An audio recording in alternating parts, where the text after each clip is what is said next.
राव नरवीर सिंह। अध्यक्ष महोदय, मैं इस अविश्वास प्रस्ताव के खिलाफ खड़ा हुआ हूं। मैं कांग्रेस के सदस्यों को समझ नहीं पाया कि जब पूर्ण बहुमत की सरकार हो और 14 महीने की सरकार और इसके खिलाफ अविश्वास प्रस्ताव लाए। राजनीतिक जीवन में मैंने ये तो बहुत देखा कि 2-3 दलों की मिलकर सरकार बन जाए और किसी पे शक हो कि भाई ये दल टूट सकता है, तो जो बड़ा अपोजिशन पार्टी का लीडर होता है वो एक अविश्वास प्रस्ताव ले आता है कि भाई हमारे कुछ वो अंदर खाने टूट जाएंगे और सरकार गिर जाएगी। ये तो पूर्ण बहुमत की सरकार है, ये मुझे समझ में नहीं आया कि क्यों लाए। अभी मैं बाहर एक कांग्रेस के सदस्य से चाय पीते टाइम पूछ रहा था कि भाई ये बिल क्यों लाए। उसने कहा विधानसभा में और बोलने का इससे अच्छा मौका क्या मिलेगा। तो ये तो इनकी गंभीरता बताती है कि ये अविश्वास प्रस्ताव क्यों लाए। जहां तक आंकड़ों की बात है, कांग्रेस के बहुत से विधायकों ने बड़ी बड़ी बातें सरकार के खिलाफ की।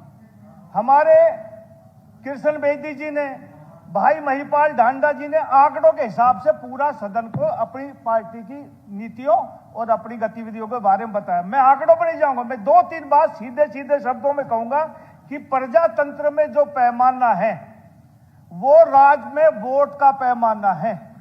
माननीय हुड्डा साहब बैठे हैं, 2004 में ये मुख्यमंत्री बने, 2005 में पूरे बहुमत से इनकी सरकार आई, जनता ने इनको चुन कर भेजा। अभी कुलदीप बस कहते वाहिद लीडर है, मैं भी मानता हूं हरियाणा में वाहिद लीडर है।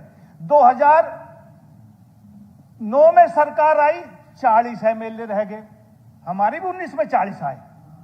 और तीसरी बार कितने आए? सरकार किसकी थी? आपकी थी। यूं कहते हैं कि भाई हुड्डा साहब वाहिद लीडर है। अरे घटते घटते घटते कितने पे आ गए? हम अब 37 हो, हम 48 हैं। आज तक हरियाणा में तीसरी बार किसी दल की सरकार नहीं बनी। आप जब तीसरी बार चुनाव लड़े हुड्डा साहब, तो आपकी 15 सीटें थी मुश्किल से, और हम तीसरी बार 48 लेके आए। ये किस लिए हुआ कि नायब सैनी जी के नेतृत्व में हरियाणा की 36 बिरादरी ने वोट देने की कोशिश करी।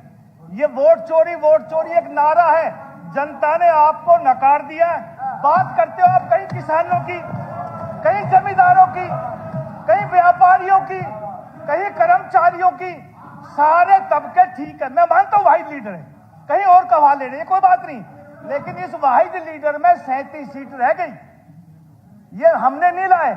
और भाई एक बात तो, यदि हम वोट चोरी करते तो 2014 में मोदी जी पूर्ण बहुमत के सरकार क्यों ले आती जब तो कांग्रेस की सरकार थी।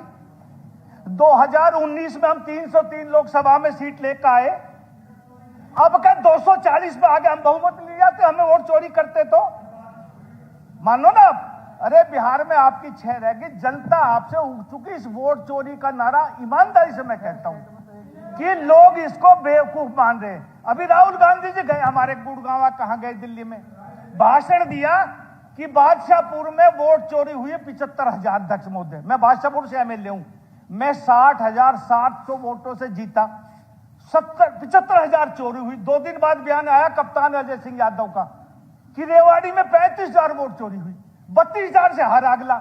कांग्रेस के जहां जहां जितने से हारे उससे 5,000 ऊपर बता दें कि इतनी वोट चोरी होगी। अरे जनता भाग गई आपसे।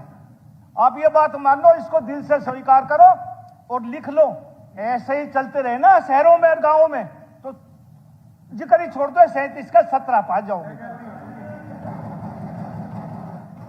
हमने किसानों के लिए 10 साल में 1158 करोड़ रुपए आपने माफ किए 10 साल में, और हमने 10 साल में 4771 करोड़ रुपए मुआवजा दिया है। और साहब माफ मुआवजा दिया है, मुआवजा दिया, माफ नहीं करे साहब, मुआवजा दिया है। मैं मान सैनी साहब के नेतृत्व में सरकार आई। और एक बात कहूं, सैनी साहब को तो मौका ही 3 महीने का मिला, इससे ज्यादा ना मिला था। इसकी मुस्कुराहट अगली बार हम सब ने मार देगी। ज्यादा ना कहूं, टाइम कम है। अरे हम भी फंसे पड़े हैं, अब 2 घंटा अगला बोल लेगा, हमने जाना भी है, इसलिए राम राम साहब।